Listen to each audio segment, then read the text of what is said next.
Welcome once again into the Radiopedia reading room for another week, a podcast unconcerned with books or poetry, tea leaves or palmistry. 'Tis a Radiology podcast. My name is Andrew Dixon, and joining me, just like a co-host, only smaller, it's Frank Gaylard. What's today about skeletal dysplasias? Well, close. Not bad. Not bad. You're trying to decipher what I was saying there. No, it's Yeah. actually it's pediatrics. That So makes more yeah, sense, I yeah. suppose. I was trying to do the whole spin on the old misnomer that pediatrics is not that hard. You know, children are just small Small adults. adults. Yeah. Anyway, it didn't work. But that hasn't stopped me before, and it won't stop me with my intros in the future either. Look, if we're going to talk about children, we haven't Mhm. had a pet goat in a little while. And I feel like I need to get this off my chest because I think I'm almost alone here. But children with food on their face that everyone else thinks is adorable, I find just not just yuck. I find it's almost a phobia.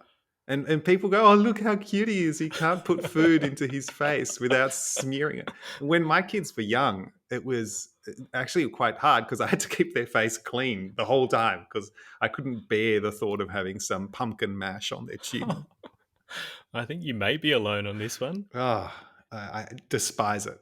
How do you go if you're, having lunch, dinner with an adult or something, and they get a little bit of food on their Yeah, face? that's no good either. I have to avert my eyes. I think you just Tell them. Well, it depends if it's funny or not. Like if it's half a lamb chop hanging in a beard, then I think you leave it.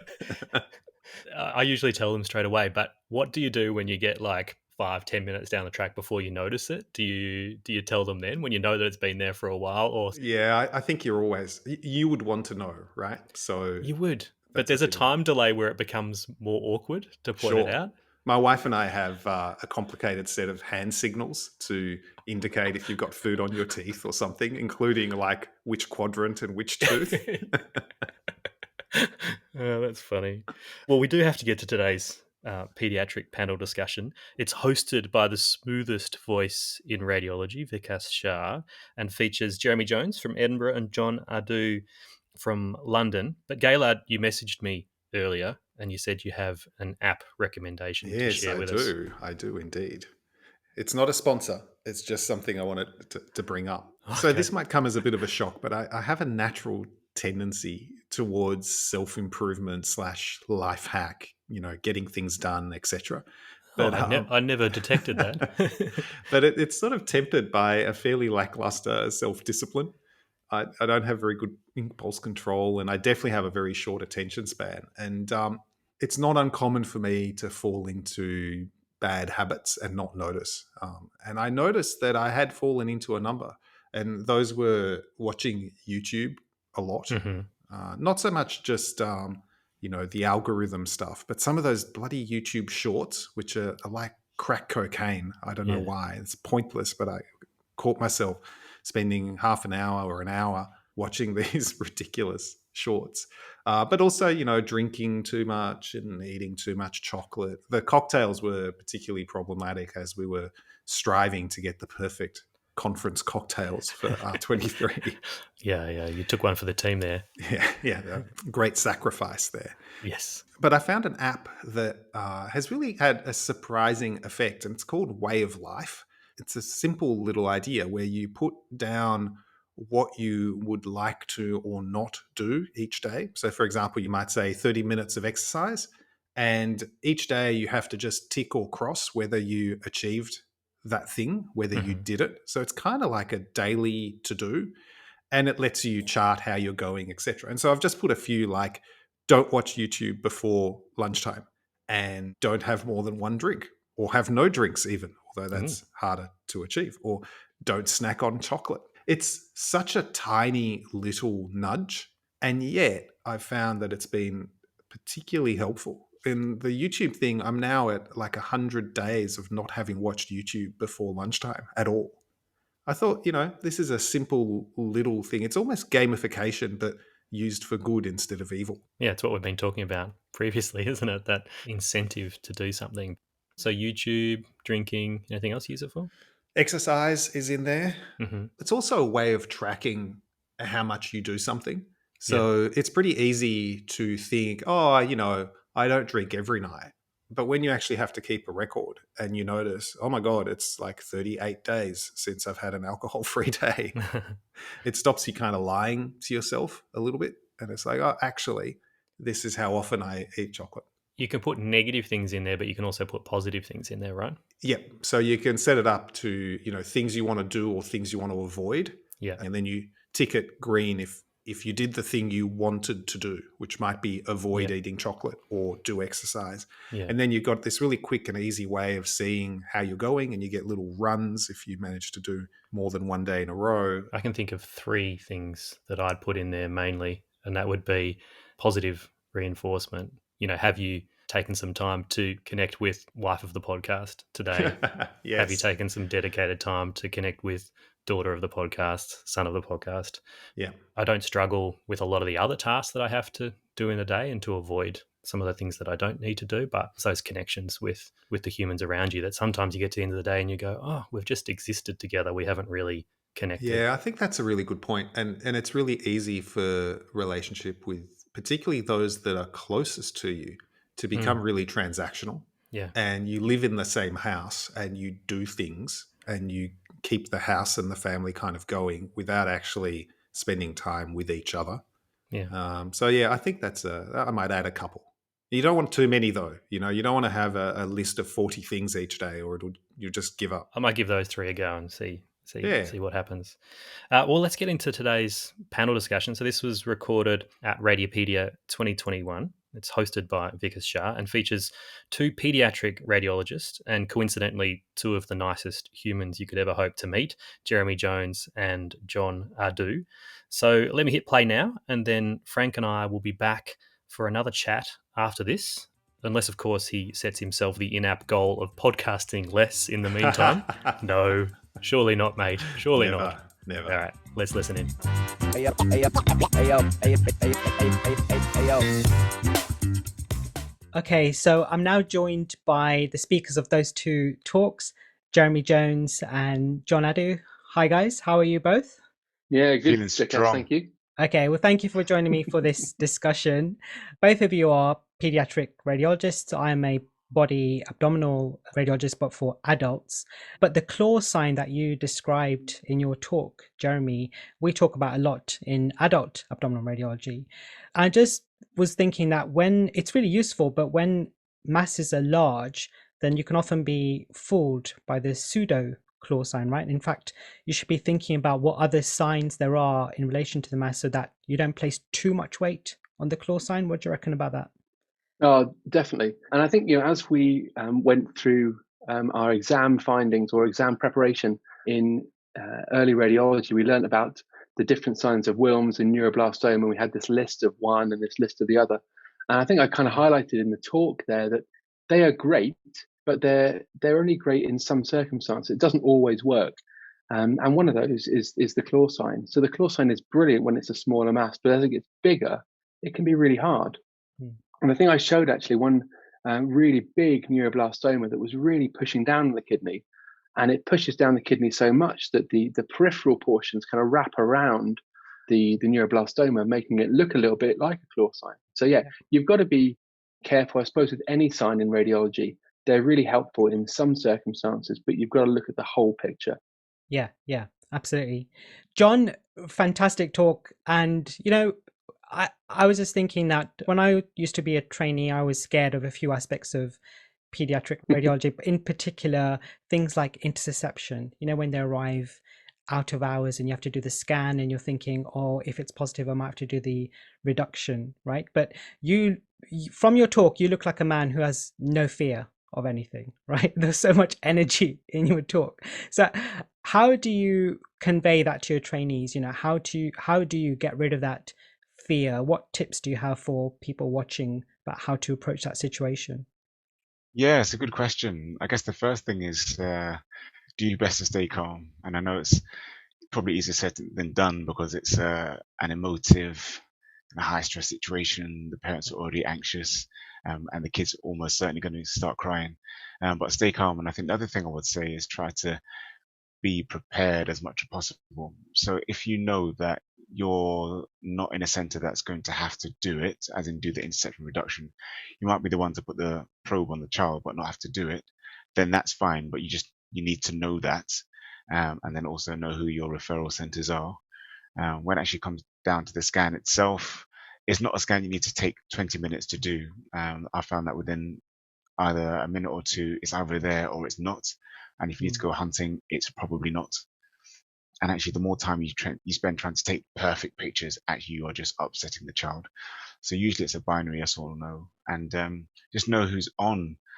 So when I was the Red on call at night, I guess I always had an interest in peds, but then I'd know who's covering me, and the logistics. Where's the kit? Where's the catheters? Where's the machines? When I have to send a machine on, who's the surgeon on call? So I would just know those things in advance, and that takes a lot of the stress from the actual situation when you are there in the moment. So I guess like a lot of things, try and stay calm and prepare as much as possible, and just pray it doesn't happen over the middle of the night. So good awareness of the logistical support around you is almost as important as the actual knowledge of the radiology and the skill set of imaging itself, right? Because it makes your life easier in the middle of the night when that situation arises, doesn't it? Absolutely. Yeah. Absolutely. I think your point there about it being a binary thing is so true, isn't it? The interception is essentially the size of their fist in their belly. And if you find it, you found it, brilliant. If you haven't found it, you go searching, you might end up, calling something else, Absolutely. which is no help to anyone. Yeah, absolutely. So obviously pediatric radiology very heavily uses ultrasound, and you showed that in both of your talks, and also fluoroscopy as you showed in your talk, John. And I know that MRI is being used increasingly, and particularly because of the lack of radiation, so it's very suitable for children. So I was wondering, Jeremy, you talked about neuroblastoma imaging and particularly the use of MIBG for staging of distant bone disease. So is there any role for whole body MRI as a replacement for MIBG? There have been a couple of studies actually where they've tried to look at whole body MRI with diffusion weighted imaging, and it's not as good as MIBG. MIBG is still the gold standard, and actually most of the work around how you treat these patients is based on MIBG status of the tumor. So it would be very difficult to actually use MRI as a different modality. I think it can be quite helpful in MIBG negative or reduced avidity tumors. So some neuroblastoma doesn't take up MIBG as avidly, and therefore their metastases won't take up MIBG either. So there's maybe a role for MRI whole body in those patients, but we're certainly not in the position where we want to be replacing MIBG, I think, anytime soon. Right. So it's not just actually detecting the bone disease, it's also detecting whether or not it's active in regards to that particular tracer, and then that's got therapeutic implications, right? So correct. That's interesting. And then John, I was just thinking how in the adult world there's a trend towards wanting to reduce negative appendicectomy rates, right? So in many centers, all patients are imaged before they even reach a surgeon's scalpel. And if the ultrasound's inconclusive, then typically we'll do a CT. So I was wondering, is there a similar trend in the pediatric world? And if so, what do you do after the ultrasound? Is there a role for MRI? I think that's a really interesting point, and there are a few different considerations. As you know, as peds folk, we just love ultrasound, can do ultrasound all day long, and because of the paucity of abdominal fat, it's really, really a helpful and an easy test to do. But as you say, sometimes it's inconclusive, and I think there'll be many situations where that might be the case. Sometimes the kid is just crying and inconsolable, and that you can't get a good quality study, no matter how good your technique is. So I think in the situation when you are faced with an inconclusive scan, you've got a few things that you can do, and MRI certainly is on the table. I'd say one of the limitations is that if you've got a 4-year-old, not quite old enough to tell them just to lie still, but at the same time they're too big for a feeding rat, where do you go? Is it going to give sedation? Then when you're going to get a slot in the MRI scanner? So there is part of the logistical concern. If it's an overnight thing as well, we're just going to get an MRI. So there's those side of things as well. I'd say more often than not in my personal practice, we would actually repeat the ultrasound scan with some reasonable analgesia on board and an iPad, and then try and get the child as calm as possible. And actually be surprised. Sometimes 12, 24 hours later, the appendix just pops up, and you can see it, and it's positive or negative. And of course, both are helpful. So I'd say MRI is certainly a tool that we need to have in our armory. But I'd say that I use it relatively infrequently. And more often than not, I will do a repeat scan. And if it's the middle of the night, actually, even though we are dose conscious, and if the patient is really sick, very peritonistic, then we may need to do a CT. What do you think, Jeremy? What do you guys do? Yeah, so similar. I think repeating the ultrasound is a really useful thing to do, because actually sometimes the kid is just absolutely freaked out the first time they meet you with an ultrasound machine, and then the second time they've chilled out, they've had, as you say, some analgesia, and they're much more relaxed. And you can push a bit harder, because that's actually how you're going to find the appendix. I think we don't MR our query appendicitis. They either get found on the second ultrasound, they go to theatre, or they have a CT. And it's the sick ones who the surgeons are concerned about. They're not behaving like a normal acute appendicitis. It might have been grumbling for a while. They want to know that they're not going to open up the belly and find a complete mess, that they should have treated with antibiotics in the first place. And so that's where the CT for us, I think, is helpful, making the right choice to not take the child to the theatre. Right. Jeremy, in your talk where you showed all the different types of tumours that are seen on imaging, I was thinking that the clinicians may have an inkling as to what's going on. For example, if the child presents with an abdominal mass, but really the first person to really make the diagnosis is the person who obtains the images, which is you as the sonographer or the radiologist. And with kids, parents are often in the rooms with them when they're having the scan. So do you experience any pressure from the parents to tell them, what's going on when you're the first person to make that diagnosis? How do you handle that situation? Yeah, so, often that is the case. We are, the person who's making or confirming the diagnosis. I think most of the time, the parents come around knowing that somebody's already found a lump in the belly. And I think most of them have already got that inkling that something's not right. And my experience is actually those patients or those parents ask fewer questions than normal. The ones who have a normal examination, the parents are asking, is it okay, doctor? Is everything fine? But the ones actually where actually you've got a reasonably sizable abdominal tumor, they're the ones who just sit there quietly. Now, it's important not to lie to people or to misdirect them. But at the same point, an ultrasound room is not the place to break bad news. In fact, it's probably the worst place to. Plus, the clinician who's looking after them is going to know other information, some blood results, the history, and will either be in a better place to break that bad news or refer them on to an oncology service or something. So while we are the people who maybe see that tumor for the first time and make the diagnosis, sit there for quite a while trying to get the best view to get some measurements, my experience is actually the parents don't actually ask that much. They're recognizing that you're taking lots of pictures of the mass, and in a way they don't really want to know, so they don't ask lots of questions. If they do ask questions, I tend to say, look, I'm doing these pictures, I'm taking lots of images, I need to go and look at this on the other monitors to get a better idea of what's going on here. And so kind of telling them that something's not right, but not really telling them what that is. Yeah, right. It's you're not exactly saying it in those exact terms, but it's almost it's understood, right? Yeah. Now, John, of the many different conditions you mentioned in your talk, those are things that a lot of us have learned about pediatric radiology, but something new that's come up in the last year is COVID-related multisystem inflammatory disease.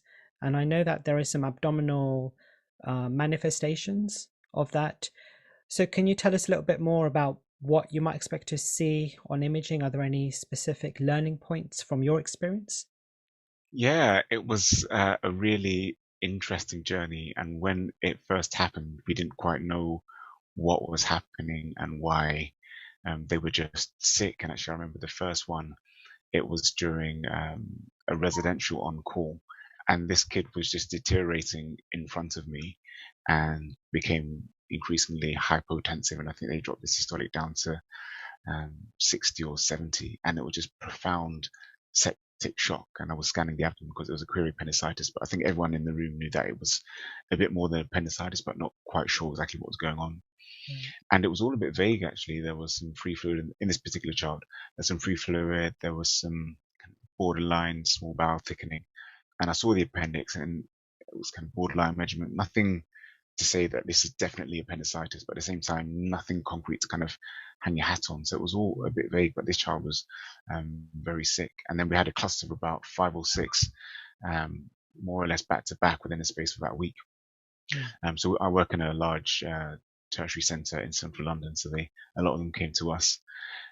And we also we scanned everything. So we did ultrasounds initially, and then we did CT, chest, abdomen, pelvis, because actually we weren't really sure. And we saw some bits in the lungs, but not the classic COVID that we've come to see with the ground glass and the peripheral distribution. It was all very, very non-specific, very vague, and didn't really make much sense. And it was only as we saw more of these cases and the literature became more established that we knew that it was part of this inflammatory syndrome, which is also associated with coronary artery aneurysms. And the latter took us by surprise because we thought, why are they getting chest pain? But thankfully, we had a few people who specialized in echo in our hospital and then diagnosed them. So I'd say that my experience of it was quite scary, actually, because we didn't really know what was happening, and we were all on this massive learning curve. And at the same time, there wasn't anything to say, it's definitely this. It was this cluster of vagueness, which I think in some ways led to more anxiety. So yes, to answer your question, is there anything specific? Not really, only that if they have a positive COVID swab, think about the belly. It's not just about the lungs. And also think about the heart as well. I think that's something that we learned after one of the patients had severe chest pain, and then someone put a probe on their chest. So that was definitely one of the key learning points, actually. Must be tricky, right? To be the person that usually everyone looks to for an answer. Yeah. Because that's what we do in radiology. We give them all the answers, isn't it, most of the time? And to be sitting there going, actually, we don't know what's going on here. Absolutely. And kind of nobody knew. It was all crazy and so anxiety provoking. A crazy time to be a doctor. Yeah, but a lot of learning for everyone, and it was just amazing how, so much information was rapidly disseminated around the world from people who are gaining experience, very rapidly from treating patients, right? Thank you both for joining me for this fantastic session, and once again, thank you for your lectures.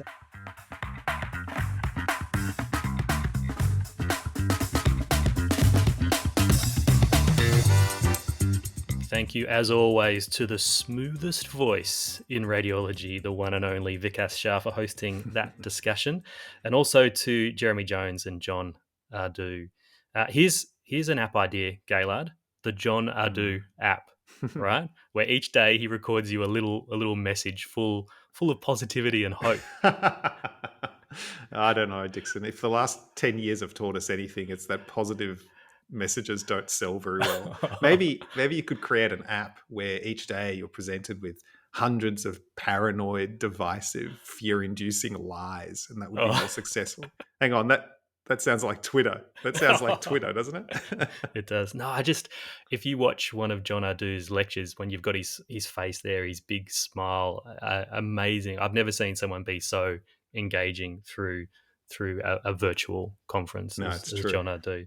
And he's coming back to give another lecture at Radiopedia 2023 this year. So really looking forward to that. Now, I'm going to rule that we don't talk about the COVID part of that discussion there. I think I get a little bit of PTSD anytime I hear COVID, mainly because of the homeschooling. Oh, God, yes. It was awful. Speaking about drinking too much, the hardest rule I could force myself to do is to not drink until at least the end of school. So 3 p.m. became, woohoo, Negroni. Yeah. I made it. It is interesting to think about all the changes, though, that have happened as a result of COVID. Not necessarily medical kind of changes, but just changes to to our lives, because I Oh, think, absolutely. Like our conference wouldn't have yeah, existed, and therefore this podcast by extension. yeah, because we just, the reason for this podcast was really using the panel discussions from the conference. So yeah, and the way I work now, I'm spending a lot less time at the hospital, a lot more time on Radiopedia, and that I Yeah. think is directly related to the pandemic. And we had quite extensive lockdowns here in Melbourne, as Zoe alluded to in last Yeah. week's But I'm episode. glad you mentioned a near PTSD about it, because I still get these pangs of not panic, but disquiet when, particularly if I'm walking somewhere on a public holiday or on a weekend and the streets unexpectedly deserted. Hmm. My Yeah. mind's taken back to that lockdown period, and it has a weird, anxious, dreamlike quality, mostly because of homeschooling, if I'm fair. But just generally, it was such a bizarre time, and I'm sure we're not the only ones that feel like that. At the time, I felt like I coped quite well with it, but it's just, yeah, in retrospect, looking back, it was a very challenging time, obviously. So we're not going to talk about it, No. but then we've just talked about it. So let's get to the panel discussion itself. I thought Jeremy's comments about sharing bad news or not sharing bad news were interesting. What did you think of that, Frank? Oh, I mean, sharing bad news always is hard, and I'm really grateful that I don't do ultrasound, because Mm, being in a room with someone when you're clearly measuring something and they're worried and you're trying to skirt around it, and as Jeremy says, it's the worst possible time. But then to add to it, parents and children, ever since having kids, the parenting and sick kids thing, I could never do it. I remember this was when my older son, who's a regular listener of the podcast. Does your oh, son really? listen to the podcast? No, not at all. No, so he can be official eldest son of the podcast, I Okay. guess. Anyway, when he was about 4 or something, in the evening, he was sitting on the couch and he complained that his hand was sore. And as good medical parents, we oscillate wildly between hypochondria and neglect. And so we just told him to go to sleep That's and good. stop being annoying. And the next morning, when he woke up, his hand was swollen literally like a balloon, not figuratively, but Hmm. it was so edematous that the skin was really shiny. But he wasn't particularly sore. And so I raced him to the Royal Children's Hospital and said, I'm Associate Frank Gaylord. I need to see an emergency physician immediately. And so this consultant guy came out, and he was great. And he was looking at the hand and he said, it's interesting, it's probably an insect bite, but usually you can see the bite mark. Hmm. It could be an infection, but usually, you'd expect them to be sicker or in more pain. It could be leukemia. It's probably not leukemia.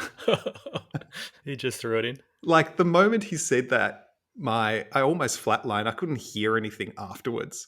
And all I heard was the word leukemia.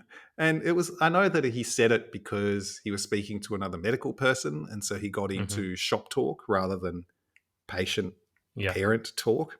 But that had such a profound effect until the swelling went down with the histamine. And I can't imagine the way that you remember these life-changing conversations with doctors about your own health, or even worse, about children's health. And to know that you're having one of those conversations as the doctor is a tremendous weight on clinicians, and one that I'm glad I don't have to do. And Jeremy is incredible at Mm. this. Yeah. And you've seen his lecture on giving expert witness in child Yeah. abuse Yeah. cases. I mean, talk about things that I'm glad I don't have to do, but I'm very glad someone like Jeremy does. But I don't know. I don't think I could do it. Does it affect you a great deal? Well, I do some musculoskeletal ultrasound, and occasionally have to be involved with obstetric ultrasound as well. And so you do get into these situations where you're scanning the patient, and in my experience, they often do want to know Mm, at the time. Sometimes you can kind of deflect a little bit and say, oh, we have to look at the images in more detail and discuss with your referring doctor, and then we'll issue a report. But other times I find myself having to give them a bit of information about what's going on, particularly if I'm not certain about what's going on. I'll tell them, I'm not 100% clear, what this is. And sometimes they want to know, some of the details, and I'll go through it. The reality is there's no good option. No. Because the not saying anything, despite measuring repeatedly something that's 13 centimeters across in a belly, you're not fooling anyone. The patient knows, and it's awful to leave that room having deliberately been kept in the quiet when you know something's wrong. But the flip side has its downsides as well, and muddying the waters, and especially going out of your area, I think is probably the thing to avoid the most. Yeah. Most of the time, what I say is very much judged by my ability to just engage with the patient and kind of detect their anxiety or how comfortable they are, detect their level of background understanding, and then kind of react to that. So it's not like a one size fits all approach to these situations. I'm very much adapting, and generally I think that kind of works well. But it is a tricky situation, and I don't have to deal with it generally with pediatrics, so that would be a whole nother layer of difficulty, I would imagine. God, yes. Yeah. Anything else to discuss about pediatric radiology, Frank? Not other than the fact I'm glad I don't do it. Yeah, and we're very thankful to people like Jeremy and John. Well, let's wrap this episode up then. How can people get in contact with us, Frank? Well, we're at Radiopedia on Twitter and Instagram, as well as at Frank Gaylard and at Dr. Andrew Dixon. And of course, you can also email us at a podcast@radiopedia.org with any ideas and feedback. Remember, the more entertaining your email, the more likely you are to be read out on our next Hostful episode. Absolutely. And don't forget that if you want to support Radiopedia, then you can become a paid supporter via the website or purchase an all-access pass to our online courses and conference. And not only do you get access to all this amazing content, but you also help us ensure that our conference and all our courses are available for free to all people in low and middle income countries. And that's 125 currently countries. And what else can people do to help us, Frank? And don't forget that you can help us out by leaving a 5-star review in the podcast app of your choosing. Now, do you track your weekly Stay Rad performance in your app, Gaylard? No, because it's daily. It's daily. Okay, so it can't be tracked. John Ardu, he wouldn't need to track it. He wouldn't need to track anything, I don't think. He'd nail the Stay Rad every week and leave everyone thoroughly satisfied at the end of every episode. Maybe we should have guest Stay Rads where people just record. No, it has to be me. No, mate. Yeah, it has to be you. I wouldn't mind delegating that. I know you wouldn't. That's why I'm forcing you to do it. All right, I'll read my little bit. So we'll catch you all again sometime soon in the reading room. Stay right, everyone. See you next week. See you, mate. Bye-bye.